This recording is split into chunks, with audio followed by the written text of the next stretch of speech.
नमस्कार, हमारे YouTube channel Kaushik classes में आपका स्वागत है। आज हम आपके लिए कक्षा 10 की पुस्तक क्षितिज लेकर आए हैं, जो कि NCERT के द्वारा जारी की गई है और ये आपके CBSE और RBSE दोनों में आ रही है।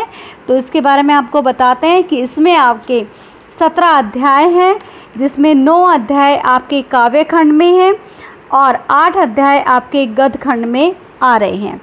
तो आज हम आपके लिए अध्याय 1 लेकर आए हैं, सूरदास जी, और जिनके पद हैं श्री कृष्ण को समर्पित। तो पहले हम कवि परिचय पढ़ेंगे, उसके बाद हम उनके पद का अर्थ समझेंगे। तो चलिए हम शुरू करते हैं। सूरदास जी का जन्म 1478 में रुणकता या रेणुका में माना जाता है। कुछ लोगों का मत है कि ये दिल्ली के निकट सिही नामक गांव में हुआ था। ये भक्ति काल के कवि माने जाते हैं और इनके गुरु वल्लभाचार्य थे, उनसे इन्होंने शिक्षा ली थी और अष्टछाप के कवियों में ये सम्मिलित हुए थे। मथुरा व आगरा के बीच यमुना के किनारे गौ घाट पर ये रहते थे। इनकी प्रमुख रचनाएं हैं सुरसागर, सुरसारावली और वह साहित्य लहरी। सूरदास जी की कीर्ति का मुख्य आधार उनका सुरसागर है। इसमें लगभग 1.25 लाख पद माने जाते हैं, परंतु 4936 पद ही उपलब्ध हैं। उनकी सुरसारावली में 1107 पद हैं और साहित्य लहरी में 118 पद हैं। इनका निधन 1583 में पारसोली में हो गया था। इन्होंने अपनी रचना में बताया है कि किस तरह से श्री कृष्ण जब मथुरा चले जाते हैं और योग संदेश भेजते हैं उद्धव के द्वारा, तो गोपियाँ उन्हें उल्हाना देती हैं। तो उसी बात को यहाँ पर व्यक्त किया है। उद्धव तुम हो अति बड़भागी, कि हे उद्धव तुम तो बहुत भाग्यशाली हो। बड़भागी मतलब भाग्यशाली हो, अति मतलब बहुत। अपरस रहत स्नेह तगाते नाहिन मन अनुरागी। अपरस का मतलब अछूता है, स्नेह का मतलब प्रेम से कहा गया, तगा का मतलब धागा, नाहिन का मतलब नहीं और अनुरागी मतलब प्रेम से कहा गया है। तो यहाँ पर गोपियाँ उल्हाना देते हुए उद्धव से कह रही हैं कि हे उद्धव तुम तो बड़े भाग्यशाली हो, क्योंकि तुम प्रेम के बंधन से हमेशा मुक्त हो, कि तुम श्री कृष्ण के पास रहते हुए भी उनके प्रेम के बंधन में नहीं फंसे हो। पुर इनी पात रहते जल भीतर तारस देह न दागी। दागी का मतलब दाग धब्बों से कहा गया है, देह का मतलब शरीर से कहा गया है। पुरीनी का मतलब कमल के पत्तों के लिए कहा गया है। पूरा पात का मतलब पत्ता होता है। तो यहाँ भीतर का मतलब अंदर से कहा गया है कि जिस प्रकार से कमल का पत्ता जल के अंदर रहता है और उस पर पानी का एक दाग नहीं लगता है, उसी की बात को लेकर उन्होंने उल्हाना दी है। जो जल महा तेल की गागरी बूंद न ताको लागी।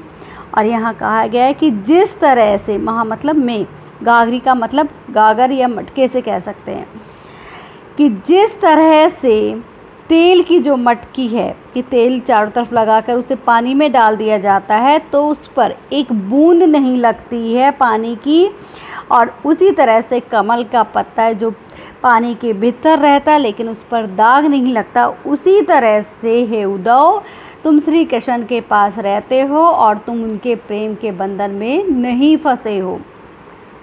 प्रीति नदी में पाहु न बोरायो, दृष्टि न रूप परागी। परागी का मतलब है मोहित होना। प्रीति का मतलब प्रेम की नदी में। पाँव का मतलब होता है पैरों से कहा गया। बोराया को मतलब डुबोना होता है। दृष्टि मतलब नेत्रों के लिए कहा गया कि तुमने प्रेम की नदी में अपना पैर नहीं डुबोया है और न ही तुम्हारी दृष्टि मतलब तुम्हारे जो नेत्र हैं किसी रूप को देखकर आकर्षित हुए हैं, उलझे हैं। तो उसके लिए कहा गया कि तुम मोहित नहीं हुए हो किसी पे। सूरदास अबला हम भोरी गुर चाटी जो पागी। पागी का मतलब होता है लिपटना। चाटी का मतलब चींटी से कहा गया है। गुड़ का मतलब गुड़ से कहा गया है। भोरी का मतलब होता है भोलापन और अबला का मतलब ऐसा है। यहाँ सूरदास जी कहते हैं कि गोपियाँ उद्धव को उल्हाना देकर कह रही हैं कि हम तो ऐसाएँ हैं, अबला हैं, हम भोली हैं, हम तो श्री कृष्ण के प्रेम में पूरी तरह से बंधे हुए हैं और फंसे हुए हैं, जिस प्रकार से जो चींटी है जब गुड़ को खाने जाती है तो उसमें लिपट जाती है और वो अपने आप को छुड़ाने की कोशिश करती है तो छूट नहीं पाती है, उसी तरह से हम श्री कृष्ण के प्रेम में पूरी तरह से बंधे हुए हैं और हम उनसे दूर नहीं जा सकते। हमारे तो प्राण जाएंगे तभी हम जा पाएंगे। मन की मन ही मांझ रही, मांझना का मतलब होता है अभिलाषा, कि मन की मन में ही अभिलाषा रह गई है। कहिए जाए कौन पे उदो, ना ही परत कही, ना ही का मतलब नहीं से कहा गया है। इसमें वो ये कहना चाहती हैं गोपियाँ उद्धव को उलाहना देते हुए कि हमारे श्री कृष्ण से मिलने की जो इच्छा है वो मन की मन में ही रह गई है और हमने ये उम्मीद की थी कि श्री कृष्ण के हमें जल्दी दर्शन होंगे, लेकिन हम उनसे बहुत सारी बातें करेंगे, लेकिन क्या हो रहा है कि अब उनकी बातों को से हमें लग रहा है कि वो नहीं आएंगे और इस कारण से हमारी बातें भी अधूरी रह जाएंगी। और अब जब श्री कृष्ण नहीं आएंगे तो हम किसके सामने अपनी इच्छाओं को प्रकट करेंगे। अवधि आधार आस आवन की, तन मन बिथा सही।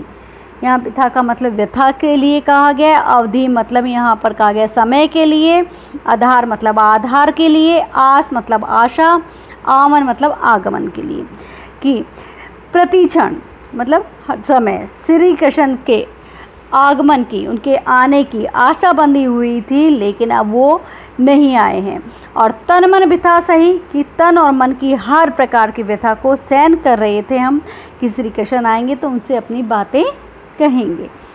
अब इन जोग संदेशनी, सुने सुने बिरहनी बिरह दही। यहाँ पर जोग का मतलब योग संदेश से कहा गया है। सुनी सुनी मतलब सुनना, और बिरहनी का मतलब वियोग में जीने वाली, और बिरह का मतलब होता है इसमें विरह की, और दही का मतलब आग, कि विरह की आग में हम पूरी तरह से जल रहे हैं। तो यहाँ पर वो कह रही हैं कि अब तुम्हारे द्वारा जो ये योग संदेश सुनाया गया है, अब हम उस विरह की आग में जलने रहे हैं। चाहती हुती गुहारी जित तई ते उनमें ते धार बही।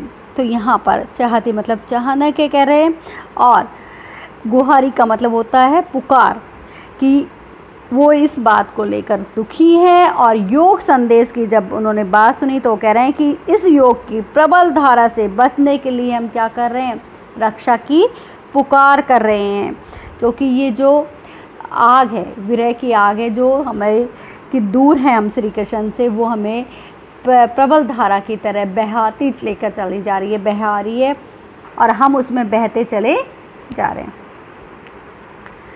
सूर्यदास अब धीर दही, क्यों मर्यादा न लही। यहाँ पर सूरदास जी कहते हैं कि गोपियाँ कहते हैं कि अब हम धैर्य को क्यों धारण करें। धीर का मतलब धैर्य या धीरज से है, मर्यादा का मतलब मर्यादा से कहा गया है। तो यहाँ पर वो धैर्य को धारण करने की बात करें कि अब हम क्यों धैर्य को धारण करें, जब श्री कृष्ण ने ही मर्यादा का पालन नहीं किया है। अब हमारे लिए श्री कृष्ण भी कैसे हैं कि दूर होते चले जा रहे हैं, सिर्फ योग संदेश दे दिया है हमें, तो इस कारण से हम भी मर्यादा का पालन नहीं करेंगे।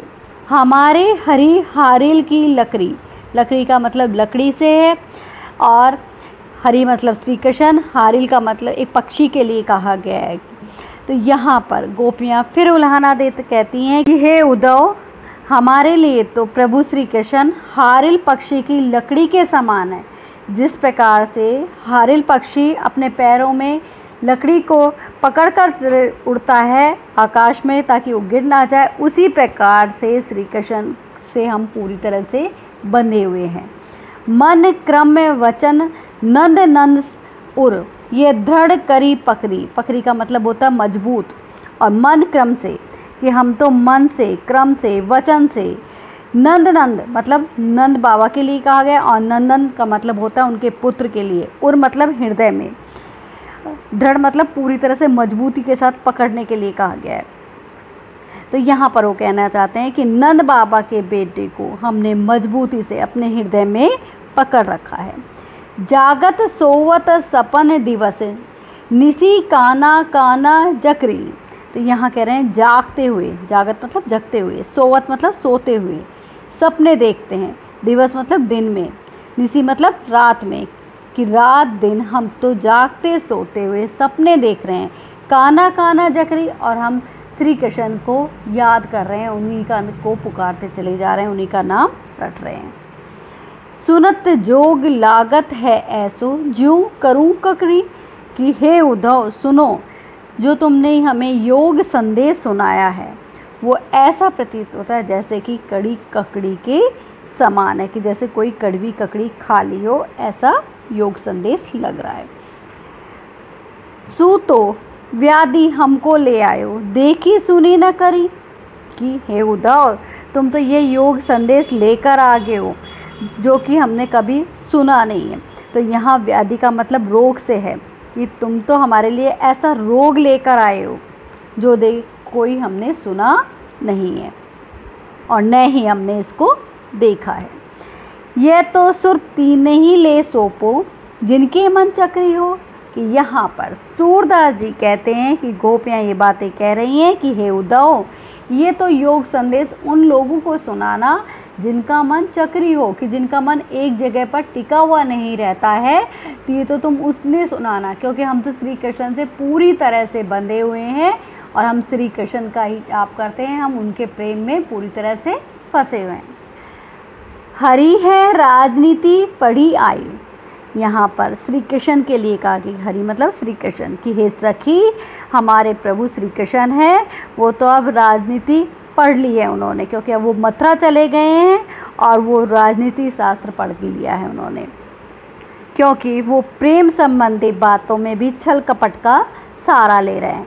समुझी बात कहत मधुकर के समाचार सब पाए, यहाँ पर गोपियाँ कह रही हैं कि जो मधुकर रूपी जो उद्धव है वो योग का जो संदेश लेकर आया है, योग की बातों को लेकर आया है, क्या वह तुम्हारी समझ में आई है क्या? एक अति चतुर हेतु पहली ही अब गुरु ग्रंथ पढ़ाए, कि एक तो श्री कृष्ण पहले ही बड़े चतुर हैं, फिर जिन्होंने छल कपट से परिपूर्ण होकर हमें क्या है अपने प्रेम के जाल में फंसा लिया है पूरी तरह से, और अब गुरु ग्रंथ का पाठ पढ़ाते चले जा रहे हैं। अर्थात यहाँ पर गोपियाँ कहती हैं कि एक तो श्री कृष्ण ने हमें अपने जाल में फंसा लिया है, उस प्रेम में फंसा लिया है, और अब वो जब राजनीति सीख लिए है तो उन्होंने गुरु ग्रंथ भी पूरी तरह से पढ़कर हमें उस गुरु ग्रंथ का ज्ञान दे रहे हैं। बड़ी बुद्धि जानी जो उनकी जोग संदेश पढ़ाई, उन्होंने अपनी और अधिक बुद्धि का परिचय देते हुए हम गोपियों के पास योग संदेश भेजा है। बड़ी बुद्धि मतलब कि यहाँ पर बड़ी बुद्धि के लिए कहा गया, अधिक बुद्धि वाले। उदो भले लोग आके परहित डोलत धाये, यहाँ पर वो कहना चाहते हैं डोलत धाये का मतलब होता है घूमते फिरते रहते हैं। तो उद्धव को फिर उल्हाना देती है और कहते हैं कि ये उद्धव है, हम गोपियों को तड़पाने के लिए मतलब दुखी करने के लिए, वह सताने के लिए ही वह यहाँ से भाग गए हैं और अब हमें योग संदेश देकर हमें शिक्षा दे रहे हैं। अर्थात गोपियाँ कहती हैं कि हे सखी, पहले समय में तो लोग सीधे साधे और सभ्य होते थे और जो दूसरों का कल्याण करते थे के लिए इधर उधर घूमते फिरते रहते थे, लेकिन यहाँ तो क्या हो रहा है कि जो उद्धव के द्वारा जो योग संदेश दिया गया है वो क्या है, गोपियों को बहुत ज़्यादा दुखी कर रहा है, कि हम सब लोगों को दुखी करता चला जा रहा है। अब अपने मन फेर पाई है चलत जू हुते चुराई, तो यहाँ पर वो कह रहे हैं पाई का मतलब पालेंगे, फेर का मतलब फिर के लिए कहा गया है कि हम सब उन श्री कृष्ण से अपने उस मन को वापस पाना चाहते हैं जिसे वो मथुरा जाते समय चुपके से चुरा कर लेकर चले गए। ते क्यों अनीति करे आपनु जे और अनीति छुड़ाए, अनीति का मतलब अन्याय के लिए कहा गया है यहाँ पर। तो सूरदास जी कहते हैं कि गोपियाँ फिर उल्हाना देते हुए कह रही हैं कि जो दूसरों को अन्याय व अत्याचार से मुक्त कराने में लगे हैं, लेकिन श्री कृष्ण ऐसे नीतिपूर्ण कार्य की उम्मीद नहीं की जा सकती क्योंकि वे खुद ही न्याय नहीं कर पा रहे हैं, वो हमारा मन चुरा कर लेकर चले गए हैं। राज धर्म तो ये है सूर जो प्रजा न जाहि सतावे। यहाँ पर सूरदास जी कहते हैं कि गोपियाँ उद्धव को समझाते हुए कहती हैं कि हे उद्धव, राजा का सच्चा जो धर्म है वो यह है कि उसकी प्रजा कभी भी दुखी ना हो और उस पर किसी प्रकार का कोई अत्याचार ना हो और उसे कोई सताया ना जाए, कि मतलब उससे कि कोई भी उस पर अत्याचार ना करे। जबकि जो श्री कृष्ण है वो अपने स्वार्थ के लिए हमें योग संदेश दे दिया गया है उद्धव के द्वारा, तो ये सही नहीं है कि तुम्हें हमारे पास भेजा है योग संदेश देकर, और जबकि राजा का धर्म होता है कि उसकी प्रजा की सहायता करे, उस पर कोई अत्याचार ना हो। तो ये था आपका सूरदास जी का अध्याय। आशा करती हूँ कि आपको समझ में आ गया होगा। यदि अच्छा लगा तो इसे लाइक करें, शेयर करें और चैनल को सब्सक्राइब करें। धन्यवाद।